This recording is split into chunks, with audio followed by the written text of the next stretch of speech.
Okay, Kishore గారితో మాట్లాడదాం. కిషోర్ గారు, బీఆర్ఎస్ చేపట్టినటువంటి ఈ రైతు ధర్నా, ఈ రైతు దీక్షని మీ బీజేపీ ఎలా చూస్తోంది? అంటే ఇది ఒక స్ట్రాటజీగానే చూస్తున్నారా, లేదంటే నిజంగానే రైతు సమస్యలను, ప్రభుత్వ వైఫల్యాలను, రైతు ఆవేదనను తెర మీదకి తీసుకురావడం కోసం చేస్తున్న ప్రయత్నంగా చూస్తున్నారా? ముందుగా రోజా గారు మీకు, అట్లాగే కేకే మహేందర్ రెడ్డి గారికి, శ్రీనివాస్ యాదవ్ గారికి, తీగల సాగర్ గారికి, మన హెచ్ఎం టీవీ రాజ్ టీవీ ప్రేక్షకులందరికీ నమస్కారం అండి. ముందుగా ఒక్క విషయం, మొన్నటి వరకు కేసీఆర్ గారు, ఇప్పుడే శ్రీనివాస్ యాదవ్ గారు బీఆర్ఎస్ని ఒక రైతు బంధుగా అభివర్ణించారు. వారు చేసిన దాంతో రైతులు అంటే పురోగతి గత 10 సంవత్సరాలుగా మన తెలంగాణ వచ్చిన తర్వాత అన్న టైప్లో మాట్లాడారు. కానీ ఈరోజు వాస్తవం ఒకసారి చూసుకుంటే, ఇటు కాళేశ్వరం మనకు 2023 నవంబర్ కల్లా ఆగిపోయింది. సంవత్సరం అయిపోయింది, దాటిపోయింది. అయినా కానీ ప్రభుత్వం చెప్తున్న లెక్కల ప్రకారం ఇప్పుడు రికార్డ్ అవుట్పుట్ వచ్చింది అంటున్నారు. అంటే రికార్డు స్థాయిలో వ్యవసాయ ఉత్పత్తి వచ్చింది అంటున్నారు. రెండో విషయం చూస్తే, మరి బీఆర్ఎస్ కాలంలోనే ఇటు ఒకవైపు కాళేశ్వరము 1,00,000 కోట్ల రూపాయలు పెట్టి కట్టామంటున్నారు. దానికి కొన్ని వేల కోట్లు ప్రతి సంవత్సరము లిఫ్ట్ ఇరిగేషన్కి ఖర్చు పెట్టాల్సిన పరిస్థితి వచ్చిందని చెప్పారు. కానీ అదే సమయంలో రాష్ట్రంలో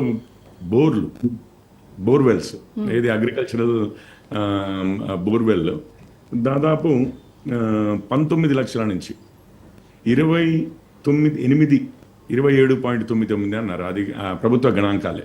28 లక్షలకు ఇటు బోర్వెల్స్ పెరిగాయి. మూడవది ఏంటంటే, మరి ఇంత ఆగిపోయింది అని చెప్పినా కూడా, అంటే నేను అనేది ఏంటంటే, ఈ రెండింటి పర్యవసానం నాకు తెలుస్తున్న విషయం ఏంటంటే, ఇటు వర్షాలే కానివ్వండి, అటు పరిస్థితులే కానివ్వండి, అంటే నీటి పరిస్థితే కానివ్వండి, బట్ ఒకవైపు చూస్తే కాళేశ్వరం పరిస్థితే కానివ్వండి, ఖతర్నా ఖాళీ అయిన పరిస్థితే కానివ్వండి, ఇంకో సైడ్ చూస్తేనేమో ఈ మోటార్ల పరిస్థితే కానివ్వండి, ఏది 19 లక్షల నుంచి 28 లక్షలకు పెరగడం, అంటే దాదాపు కాదు 9 లక్షల కొత్త మోటార్లు వాడకం పెరగడం, ఇవన్నీ చూస్తూ ఉంటే ఇంతకు ఈ ఉత్పత్తి పెరుగుదల దేని కారణంగా జరిగింది అన్న ఒక అనుమానం అయితే అందరికీ రావాల్సిందే.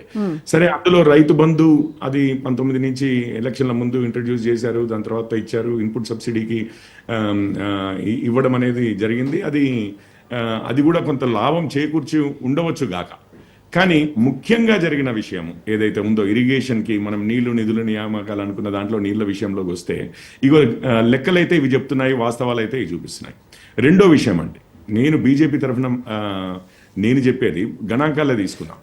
మీకు 2014లో కేంద్రము 3,500 కోట్ల విలువ గల ధాన్య సేకరణ చేస్తే, అంటే ధాన్యం పెరిగిందనే కాదు, పెరిగిన ధాన్యాన్ని మనము ఇప్పుడు ఇతర రాష్ట్రాలు ఉన్నాయి, ఉత్తరప్రదేశ్, వెస్ట్ బెంగాల్, అంతే ధాన్యం ప్రొడ్యూస్ చేస్తున్న వాటికైనా కానీ అక్కడ వెచ్చించని సొమ్ము మన తెలంగాణలో దాదాపు 27,000 కోట్ల ఎంఎస్పికి ఇక్కడ వెచ్చించడమే కానివ్వండి.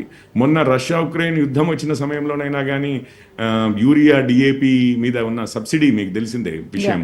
2 పంటలకు కలిపి దాదాపు 18,000 రూపాయల సబ్సిడీ రైతులకు అందడమే కానివ్వండి. ఈరోజు నేను చెప్తున్న లెక్కలు కావాలంటే రోజు రోజుకి మారుతుంటాయి స్లైట్గా, ఇంటర్నేషనల్ మార్కెట్ ప్రైస్ని బట్టి సబ్సిడీ ఎంత ఉందనేది. కాకపోతే ఎవరైనా కానీ ఈరోజు ఒక భారత్ యూరియా, భారత్ డిఏపి అని వస్తున్నాయి, దాని మీద డైరెక్ట్గా అసలు విలువ ఎంత, రైతు ఇచ్చేది ఎంత, సబ్సిడీ ఎంత అని చెప్పి ప్రింట్ చేసే ఉన్నాయి. దాంట్లో డౌట్ అవసరం లేదు, మీరు లెక్కలు చూసుకోవచ్చు. 2 పంటలకు గాను 2 కట్టల యూరియా, 2 కట్టల డిఏపి 2 సార్లు తీసుకుంటే వచ్చే సబ్సిడీ దాదాపు 18,000 రూపాయలు. ఇక ఇన్పుట్ సబ్సిడీ లాగానే, అంటే పేద రైతులది కిసాన్ సమ్మాన్ నిధి అనేది ఒకటి, అది జస్ట్ సపోర్టివ్ అనుకోండి, అది ఉత్పత్తికే లాభదాయకం అయింది, లేకపోతే ఉత్పత్తి పెంచింది అని చెప్పి దాని మీద సంశయం ఎవరైనా వ్యక్తం చేసినా, కానీ రైతులకు మాత్రం ఆ విధంగా కూడా లాభం జరిగింది.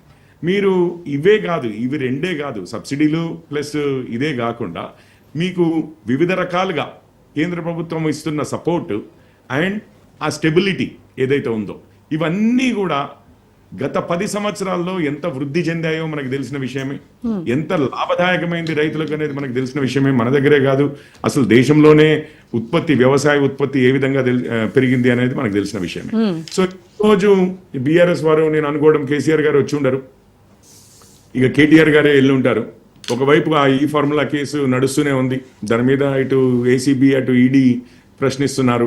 అదే సమయంలో ఈ రైతు దీక్షలు అని చెప్పేసి వీరు ఇంకొక గళం తీసుకున్నారు. ఆఫ్ కోర్స్ రైతులు కాంగ్రెస్ వారు వచ్చిన తర్వాత వారు ఇచ్చిన 6 గ్యారంటీల్లో రైతులకు ప్రధానంగా 3 గ్యారంటీలు ఇచ్చారు. ఎస్ నాకోదేమో ఆ 6 గ్యారంటీలో లేకుండా 2 లక్షల రుణమాఫీ అన్నారు. ఇప్పుడు కాంగ్రెస్ వారు సెట్ చేసిన ఎక్స్పెక్టేషన్స్ ఏంటి అని అంటే, అంతకుముందు రైతు బంధు 10,000 అంటే మనం 15,000 ఇస్తామని, వీరు 15,000 ఇస్తారని, దాని తర్వాత రుణమాఫీ వచ్చిన 2 రోజుల్లోనే అసలు సోనియా గాంధీ గారి పుట్టినరోజుకే Yeah. 2 లక్షల రుణమాఫీ ప్రతి రైతుకు చేస్తామని, ప్రతి రైతుకి అది కూడా ఏకకాలంలో. ఏకకాలంలో సరే ప్రతి రైతుకు చేస్తామని 4 రోజులు వెనకైనా ముందైనా ఆగస్టు 15 వరకైనా కానీ కాంగ్రెస్ వారి లెక్కలు చెప్పిన లెక్కలే 39,000 కోట్లు 31,000 కోట్లు అని చెప్పి లాస్ట్కి 18,000 కోట్లు ఆగస్టు 15 వరకు, దాని తర్వాత 21,000 కోట్లు అని చెప్పి చేతులు దులుపుకున్నారు. ఆ 21,000 కోట్లు టెక్నికల్ డెఫిసిట్స్ లో సగం తిరుగులేదని చెప్పి కాంగ్రెస్ వారు చెప్పారు. వారి వ్యవసాయ శాఖ మంత్రులు చెప్పిన నెంబర్సే చెప్తున్నానండి. మరి ఇప్పటికీ ఏమైనా ఇంకొక లేటెస్ట్ అప్డేట్ ఏమైనా ఉంటే మహేందర్ రెడ్డి గారు చెప్పగలరు. ఇది కాకుండా ఇప్పుడు కౌలు రైతుల విషయమే ఉంది, వారికి 15,000 అన్నారు ఎకరానికి. దాని తర్వాత రైతు కూలీల విషయం ఉంది, 12,000 అన్నారు. ఇప్పుడు సంవత్సరం అయితే గడిచిపోయింది. ఇప్పుడు ఇస్తున్నాము తప్పనిసరిగా కాంగ్రెస్ వారు అయితే చెప్తారు, లేదు త్వరలోనే ఇస్తున్నాము అని అంటారు. లేదా అంతకుముందు బీఆర్ఎస్ వారు చేసిన అన్యాయం మనకు తెలిసిందే, రాష్ట్రం అప్పులో ఊబిలో మునిగిపోయింది. అయితే దీంట్లో ఇప్పుడు కాంగ్రెస్ వారు అది చెప్పినా, నేను ఎన్నికల ముందే మేము గగ్గోలు పెట్టాము, అయ్యా రాష్ట్ర పరిస్థితి, ఆర్థిక పరిస్థితి ఈ విధంగా ఉంది, సిఏజీ రిపోర్ట్లలో తెలుస్తూనే ఉంది. మన్మోహన్ సింగ్, చిదంబరం గారి లాంటి ఆర్థికవేత్తలు ఆక్స్ఫర్డ్, కేంబ్రిడ్జ్ లో చదువుకుని వచ్చిన వారు ఉన్న పార్టీ మీది, మీకు తెలియకుండా మేమే ఒక అధికార ప్రతినిధినైనా నేనే, ఒక రాష్ట్రంలో అధికార ప్రతినిధినైనా నేనే ఇవన్నీ చదవగలిగి తెలుసుకోగలుగుతుంటే రాష్ట్రం అప్పులో ఊబిలో ఉందని మీకు తెలియకుండా ఎట్లా అవుతుంది? మీరు ఇవి ఎట్లా చేస్తారు అంటే, మేము అధికారంలోకి వచ్చిన తర్వాత చెప్తాం మీకు తెలియదు, మీరంటే మోడీ గారి కంటే ఎకనామిక్స్ తెలియదు, మా వాళ్ళు మన్మోహన్ సింగ్ గారు లాంటి వాళ్ళు ఆక్స్ఫర్డ్, కేంబ్రిడ్జ్ ఎకనామిక్స్ ఉన్నారు అని చెప్పి మమ్మల్ని చూసి నవ్వి వాళ్ళు నెట్టేశారు. ఈ రోజు ఆఖరికి చూస్తే అదే కారణం చెప్తున్నారు మరి రేవంత్ రెడ్డి గారు ఈ రోజు. కానీ జనాల్లో కూడా ఇవన్నీ చర్చకు ముందే వచ్చాయి చేయబట్టి, అదంతా వారికి తెలిసిన విషయమే చేయబట్టి జనాల్లో తప్పనిసరిగా అసంతృప్తి. ఎందుకంటే ఇచ్చిన మాట నిలబెట్టుకోకపోవడం అనేది అది ఎవరికైనా కానీ నచ్చదండి, ఎస్పెషల్లీ తెలంగాణ వారికి అసలు నచ్చదు. ఆ ఎక్స్పెక్టేషన్స్ సెట్ చేసింది ఎక్కడ, మీరు డెలివర్ చేస్తున్నది ఏమిటి?